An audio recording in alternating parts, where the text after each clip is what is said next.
Buenos días a todos. En este video trataré del análisis de una red de tuberías pequeña. Voy a preparar varios videos para tratar este problema y en la parte 1 que corresponde a este video hablaré primeramente acerca de las ecuaciones, es decir, tomaremos el problema de la red y llevaremos el proceso de obtención de las ecuaciones que representan los caudales y las pérdidas por fricción en este sistema de tuberías. El problema no es nuevo, es un problema bastante conocido y lo he tomado de un libro de texto. Entonces, quien desee ver el problema original lo puede consultar en el libro de Ingeniería Civil que muestro en esta diapositiva. En esta diapositiva presento propiamente el problema de la red. Como puede verse, en este caso la red tiene solamente dos circuitos de flujo y también puede verse que pues yo ya he puesto en este diagrama, aunque está un poco atiborrado, todos los datos físicos de la red de tuberías. Una complicación que puede llegar a tener es que solamente hay una entrada, como ya se muestra aquí, y sin embargo tiene varias salidas. A diferencia de muchos otros casos, pues en todos los nodos que aparecen hay salidas de caudal, ¿no? Entonces quiere decir que van a haber muchas ecuaciones. Bueno, entonces aquí están, como pueden ver, notaciones para identificar las secciones de tubería. La tubería que va del nodo A al nodo B se llama AB y la que va del nodo A al F se llama AF y así sucesivamente. La L representa la longitud de la sección de tubería y el ID es el diámetro interno que está dado en milímetros. Bueno, entonces aquí están los caudales de salida y también está el caudal de alimentación a la red de tuberías. En esta diapositiva muestro algunos datos importantes del problema. Muchos otros datos que pudieran ser relevantes ya se incluyeron en la diapositiva anterior. Y aquí solamente me dedico a dar algunos que no pueden caber en el esquema anterior. El fluido de trabajo, el que está fluyendo por la red de tuberías, es agua, aunque no es de tanto interés ni su temperatura, porque ya en esta tabla tenemos la viscosidad cinemática. Con esto tenemos por ahora. Hay una característica física también de la tubería que es de acero, pero pues ya conocemos la rugosidad, con esto tenemos también.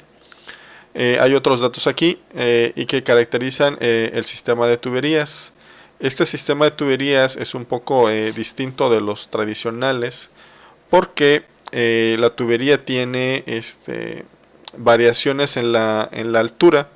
Es decir, el nodo A está a 30 metros, digamos, sobre el nivel del piso. El nodo B está a 25 metros sobre el nivel del piso. El nodo C a 20 metros y así con los otros nodos. Esto quiere decir que hay lugares donde el fluido puede perder presión debido a la altura y hay otros donde va a ganar presión por el efecto de la gravedad. Y esto lo hace muy, muy interesante y le da un toque más realista, ¿no? Luego, también proporciona una cosa que es el HGL. El HGL es la línea de carga hidráulica, que no es otra cosa más que la resta de la carga por presión y la carga por la altura.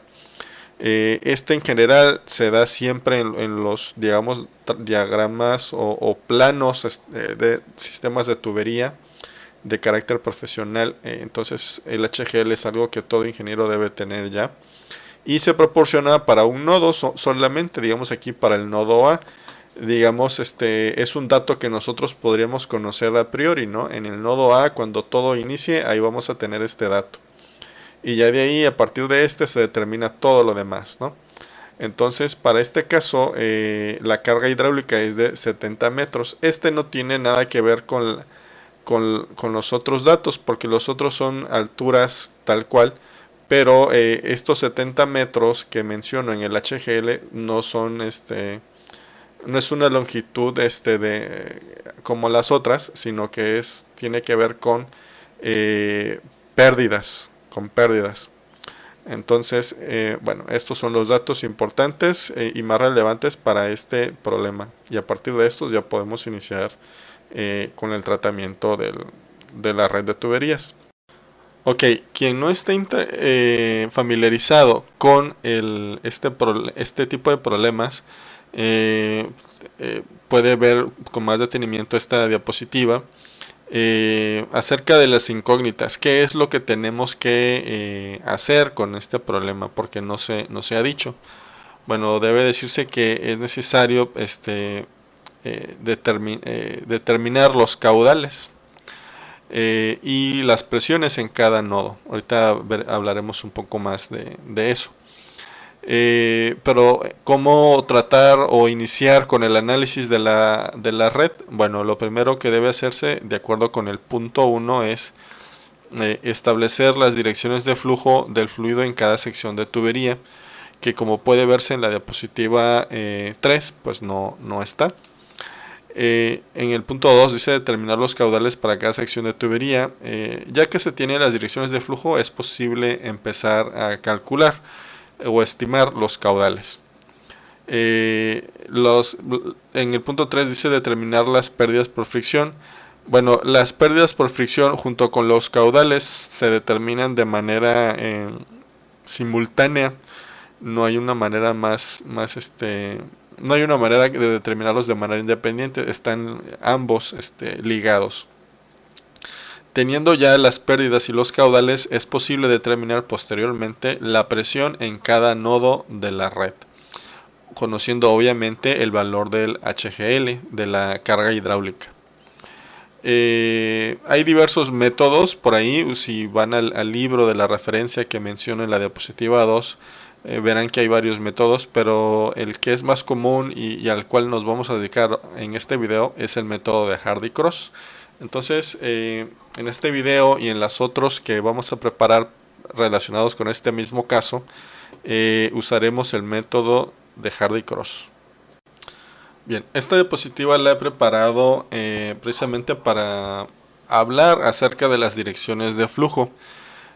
No es una cosa directa establecer las direcciones de flujo, sobre todo cuando se tiene simplemente las tuberías y se está iniciando en este tipo de nuevos problemas. Aquí ya todo está hecho, como pueden verse. Las flechitas azules indican hacia dónde viaja el fluido. Pero bueno, la idea de esta diapositiva es discutir un poco acerca de cómo se establecieron estas líneas, estas direcciones de flujo. En el libro que se cita aquí, ya están dadas las direcciones de flujo y no dice cómo le hacen, pero aquí vamos a discutir un poco de eso.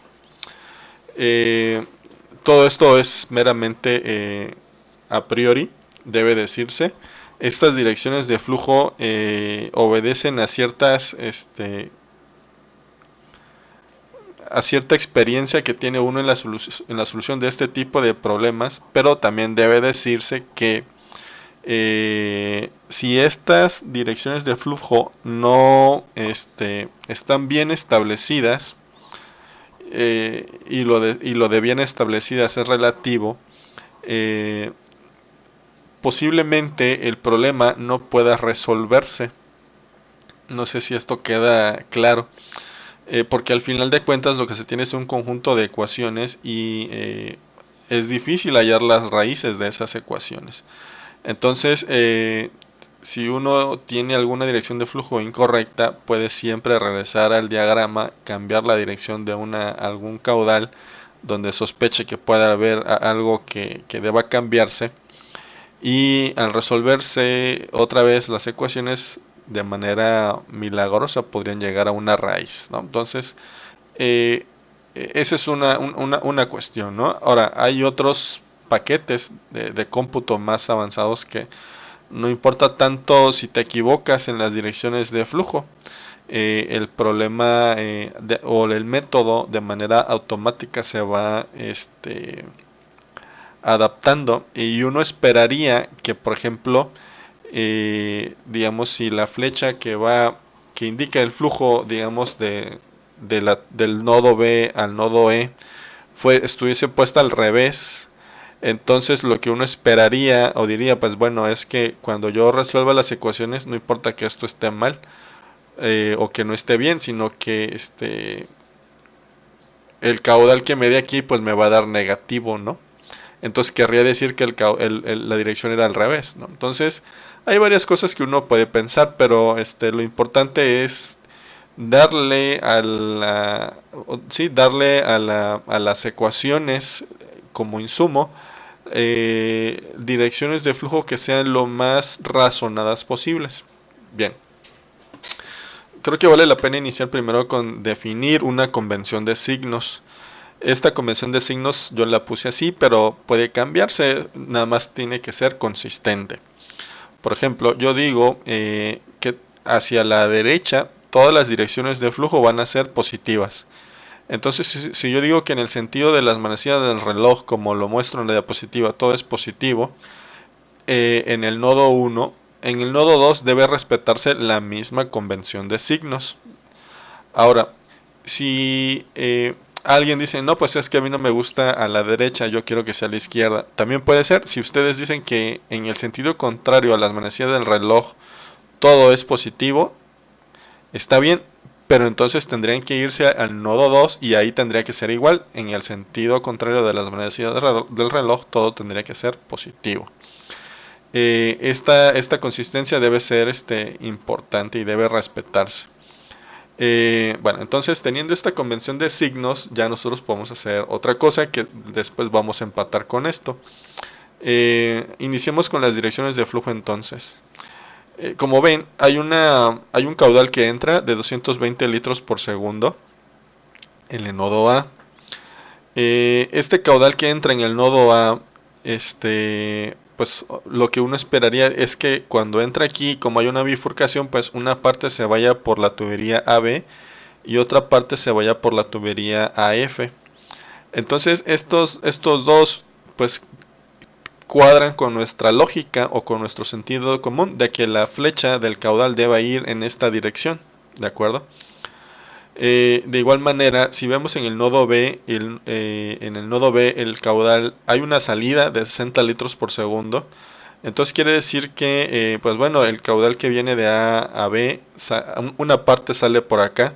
Y obviamente hay otra bifurcación. Entonces esa bifurcación diría, pues bueno, una parte se va para acá, hacia abajo, y otra parte se va hacia el nodo C. Aquí no hay muchas opciones porque la única entrada de fluido es en el nodo A, no hay otra entrada de caudal.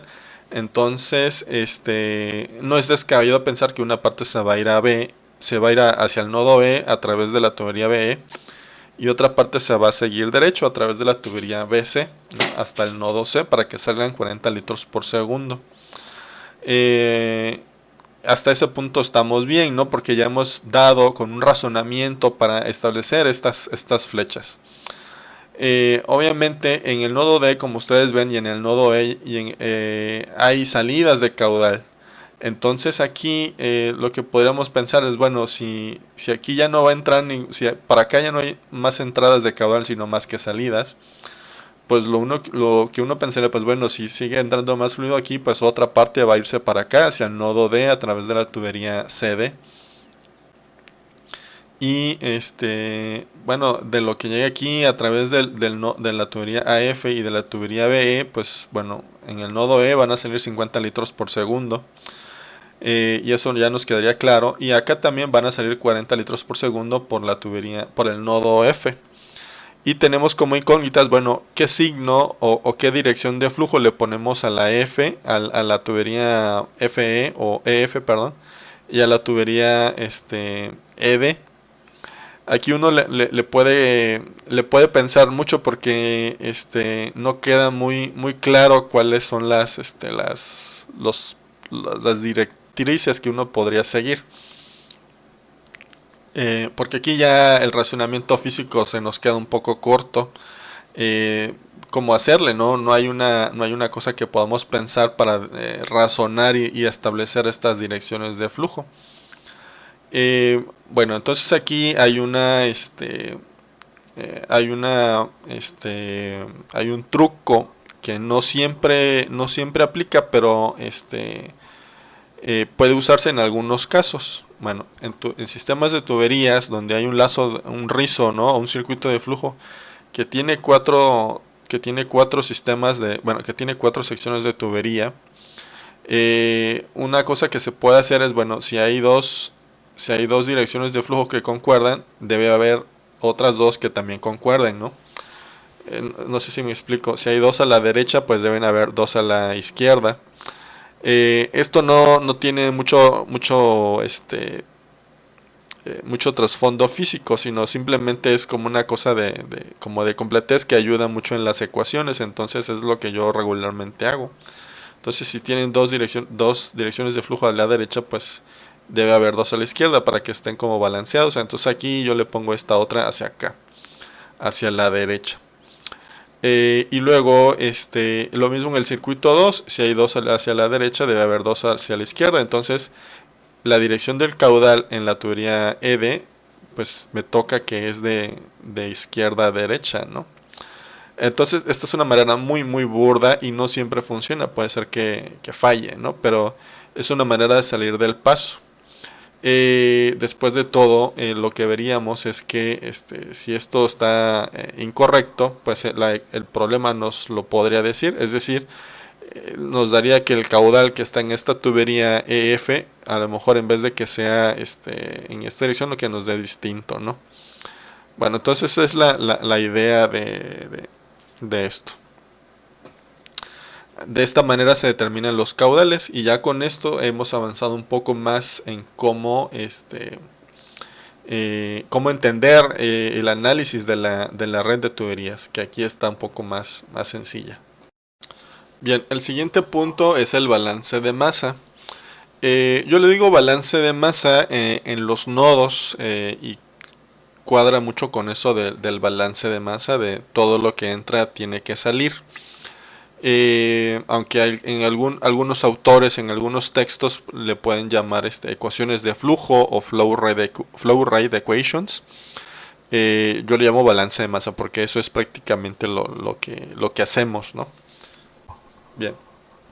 Entonces, tomé el diagrama de la diapositiva anterior y en cada flecha le puse el nombre de los caudales que corresponde a cada sección de tubería.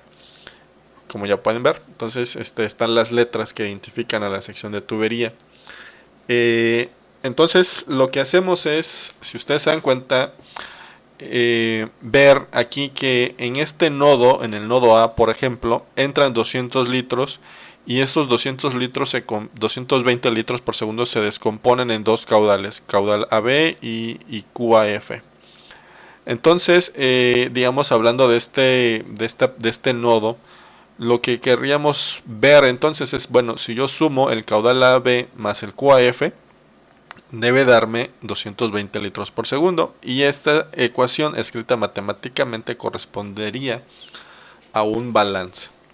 Veamos ahora un nodo que es un poco distinto, el nodo B. Aquí vemos que en el nodo B es una salida, salen 60 litros por segundo. Y hay una entrada de un caudal que llega aquí, que es el caudal AB, y luego hay dos que salen de ese, otros dos que salen, que es el QBS y el QBE. Entonces, en otras palabras, lo que tenemos, bueno, QAB va a ser igual a 60 litros por segundo más QBC más QBE. Entonces, hemos tenido aquí un balance de masa en este nodo. Y así repetimos los pasos con cada uno de los otros nodos hasta que obtengamos 1, 2, 3, 4, 5, 6. 6 ecuaciones para los caudales que va a involucrar a todos los caudales de todas las secciones de tuberías. Tendríamos propiamente un sistema de ecuaciones algebraico. Bien, Este sistema de ecuaciones algebraico pues tiene este aspecto, como ya lo pongo aquí en esta diapositiva. Son 6 ecuaciones y aquí están las ecuaciones por nodo. Yo le recomiendo a quien ve este video que por favor verifique estas ecuaciones con lo que aparece en la diapositiva anterior y vaya viendo que estas ecuaciones estén bien escritas en caso de que haya algún error. Y bueno, o que sea crítico, ¿no?, con estas ecuaciones que yo estoy poniendo aquí. Estas ecuaciones van a diferir un poco con lo que está en la diapositiva. Por ejemplo, aquí yo puse 0.22 y ya sabemos que son 220 litros por segundo la alimentación. Y la razón es la siguiente: pues yo cambié todo a metros cúbicos por segundo. ¿Por qué? Pues porque yo pienso utilizar el sistema internacional. Entonces todo lo cambié a metros y a segundos. Bueno, hay 6 ecuaciones y si ustedes cuentan el número de caudales, que serían las incógnitas, podrán darse cuenta de que hay 7 incógnitas y solo 6 ecuaciones. Ahora, a simple vista no es tan simple, pero alguien que tenga cierta habilidad para el álgebra, un poco de habilidad, si se pone a combinar las ecuaciones, va a darse cuenta de que va a poder eliminar ecuaciones, es decir, sustituir unas en otras ecuaciones, y así sucesivamente hasta que vayamos descartando el número de ecuaciones y van a ver que se va a ir reduciendo. Estas ecuaciones que se van reduciendo pues obviamente nos ayudan mucho, porque en realidad querría decir que tenemos mucha paja en estas ecuaciones, que lo único que hace es retrasarnos, ¿no? Entonces yo le recomiendo a quien ve este video que trate de combinar las ecuaciones y vaya descartando algunas incógnitas, es decir, poner unas incógnitas en términos de otras. Este es un paso importante para reducir el trabajo numérico y computacional. Lo que sigue es hacer un balance de pérdidas por fricción. Aquí estamos siguiendo ya un poco más de lleno el método de Hardy-Cross, que consiste pues en hacer un balance, ¿no?, de las pérdidas. Y sin hacer este truco pues simplemente no podemos calcular las incógnitas que hay. Esto se hace de acuerdo con el enunciado que tengo en la diapositiva, que dice que debemos usar la convención de signos que ya establecimos anteriormente en la diapositiva 6 en cada sección de tuberías para hacer un balance de pérdidas de energía mecánica por fricción en cada circuito de flujo. Es decir, para el circuito 1 tendríamos una ecuación y para el circuito 2 una ecuación. Puesto matemáticamente, así como está puesto en esta diapositiva, querría decir que la pérdida que hay por fricción en la tubería AB más la pérdida que hay en la tubería BE debe ser igual a la pérdida por fricción en la tubería EF más la pérdida que hay en la tubería AF. ¿Sí? Si ustedes ven, es un balance también de las pérdidas. Lo mismo se hace con el circuito 2 y se obtiene la ecuación correspondiente. Esta es la ecuación propiamente que nos va, o este sistema de ecuaciones más bien, es lo que está en el corazón del proceso. Obviamente ya ustedes saben que estas HLs que están por aquí están definidas en términos del factor de fricción, de los caudales y de otros datos. Entonces, digamos, esta sería la versión simple del sistema de ecuaciones. Y yendo un poco más a detalle en este caso con las definiciones de las HL, pues pueden ver aquí en esta diapositiva que la HL está definida en términos de K para la tubería AB por el caudal al cuadrado de esa misma tubería, y así para todas las otras tuberías. Como ya saben, pues el K, que tiene que ver con digamos, la definición de las pérdidas por fricción, está definido acá del lado derecho en términos del factor de fricción por la longitud de la tubería, el diámetro, el área, ¿no?